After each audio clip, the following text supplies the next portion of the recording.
Hi, I'm Jessica Rudnicki with Reynolds and Reynolds. Welcome back to Connected. Today we're talking to Reynolds account manager Noah Rice about ways dealers like you are meeting expectations and improving the customer experience. Let's get connected.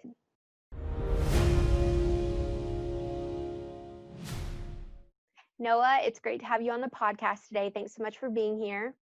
Thanks for having me. My pleasure.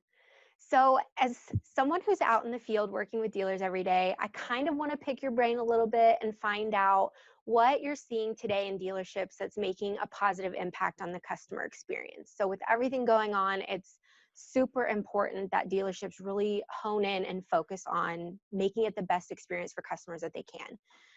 We see companies like Amazon and Apple and the kind of experience that they're providing customers and recognize that customer expectations have shifted, across the board because of these models, right?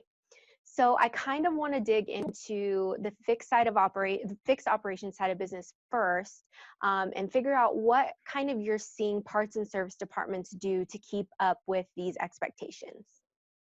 Yeah, I think the biggest thing with the consumers is just making it simple, making it easy, making it efficient for them, so that they want to come back. And I think that that's throughout the entire process. So, I'll give you an example that's a little bit outside of the retail automotive. I have a friend that lives down in Bowling Green, Ohio, and recently he was recommended a pizza place while I was down there. And we got back to his apartment. He's on his computer, and about 10 minutes later, he said, "Hey, what do you want from Domino's?" And I said, "Domino's? I thought we were ordering from this other pizza place." And he said, "Well, you can't order online. I know through Domino's you can order online. It makes it easy." And that's when I tell people that, the answer is that's crazy, that's insane, but it's true. It's kind of what we're going through right now with this generation of car buyers, people that are servicing their vehicle. He's buying a vehicle down there in Bowling Green, so someone has to cater to that audience. And so I think how that ties into retail automotive is, and on the service side, is just we need to give our customers the opportunity to do things online. So to schedule their service appointment online. Throughout the day, I can tell you I respond to text messages a lot faster than I respond to phone calls. And I think that's another piece that we need to look at is, giving customers the ability to pay online, pay through their phone, approve work through their phone, make it easy. That's kind of the key. And then from the employees standpoint of the business too, they want things to be easy as well.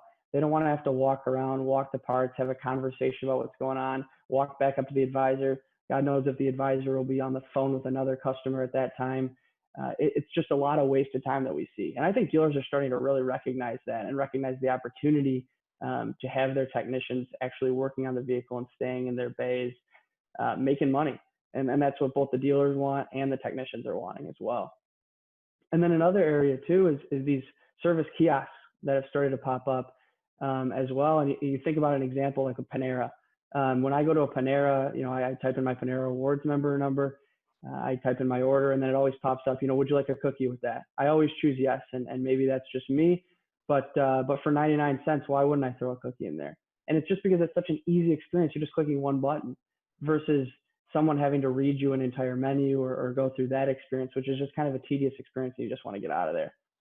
So I think that if we can translate those experiences and make them easy in our dealership, we'll get our customers back over and over again and see a huge increase in CSI.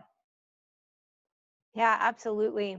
I love that you brought up the Panera kiosks because I've noticed myself using them more frequently. And I too love the add-on option of just, clicking the button and adding the cookie. Love their cookies. And I love that you mentioned that because I actually talked to a general manager on this podcast a couple of weeks ago who installed service kiosks in his service drive. And the results he's had at his dealership have been incredible, quite frankly. He did mention how much his customers love them. So I love that you use that as an example of something you've seen dealerships doing, because I definitely think the results are there. So lots of good examples on the fixed operation side of business. What about on the variable side? So what are you seeing dealerships do to improve the customer experience there? Yeah, so I think that in today's day, we used to go to a lot of dealerships to buy a vehicle, and I think that that's changed pretty significantly. I think the average is about 1.2 dealerships for each consumer that's looking to buy a vehicle. And part of that is because we just know so much more before we go into the dealership. And the internet and places like that have made it really easy for us to get that information. Well, I think it's the same thing on the once you get into the dealership. If I'm buying a vehicle and I give my salesperson the information that they need, whether it's for credit or for picking the right vehicle, getting the right payment for me, I'm perfectly fine with giving that information because I know it's important. But if a manager walks out there and I have to give that same information again, it's kind of like, what's going on here? I think that's what a lot of the consumers that go through that experience are wondering. So if we can proactively have those managers know that information, be able to see into the system prior to walking out there, and making it more of a warm opening, hey, Mr. Rice, I'm glad you stopped by today. I know you're looking at this vehicle. Is there anything else I can help you with? That type of conversation is a lot easier than, hey, I'm going to ask you the same 4 questions. And I think that as we go through the process and we've settled on a payment, and now we go into F&I, typically in the past, it's I'm going to sit back in my chair, probably arms folded. I might be on my phone. The F&I manager is going to be behind their computer. I can't see what's going on, of course. There's going to be stuff printing out of that impact printer. But if we can make that experience, which is their last experience once they've bought that car there, or while they're buying that car there before they leave, if we can make that a great experience and an engaging and exciting experience, where just like you talked about with Apple, when you walk into an Apple store, there isn't someone that stands there and tells you, hey, here are the 15 different products that you can buy from us. They're just sitting out there. You're playing with them yourself, and that makes it a lot easier for you to sell yourself on one of those products. So if we can do that in the F&I offices, and let the customers play around with whether it be accessorizing their vehicle or what different programs do they want to add as far as F&I goes, and what different products do they want to add, letting them kind of play through that experience on their own, we've seen quite a bit of success in a lot of our dealerships. Yeah, definitely. I know Apple's up there in retail experiences, and for good reason. So I love that you kind of touched on, when you walk into an Apple store, you're right, everything's just laying out there for you to touch and play with. So thank you for sharing that. It sounds like there's a lot of ways that dealers can meet today's customer expectations and really improve their car buying experience. So good tips. Noah, thanks for letting me kind of pick your brain and sharing what you've seen with us today. Before we hop off and while we have the audience, is there anything else that you would like to add, or maybe any other best practices you want to share? Yeah, I just think the biggest thing is, there's a few pieces, but what we're being compared to as car dealers is not necessarily the car dealer that's down the street. We're being compared to some of the best experiences they've had, period, these consumers. And we're being compared to Disney and Amazon and Apple, because that's on a day-to-day basis what people are going through.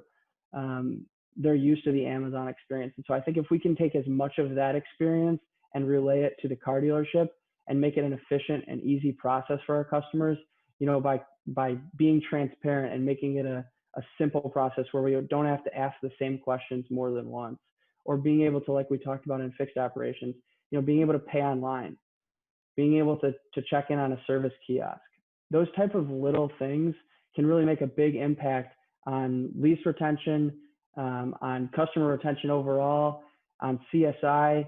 And when we continue to invest in this customer experience, we're going to see those numbers go up, and those numbers have a direct effect on profitability. So continue to invest in those customer experiences.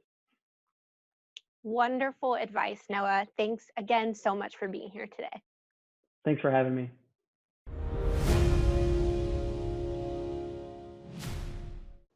Noah provided some great tips and ideas on how to make a positive impact on your customer's experience. Before we hop off, just a quick reminder, you can watch or listen to past and future podcast episodes on YouTube or Apple and Spotify podcasts by searching for the Connected Podcast. Subscribe on these channels to get notified every Wednesday when new episodes are released. Thanks for joining us. We'll see you next week.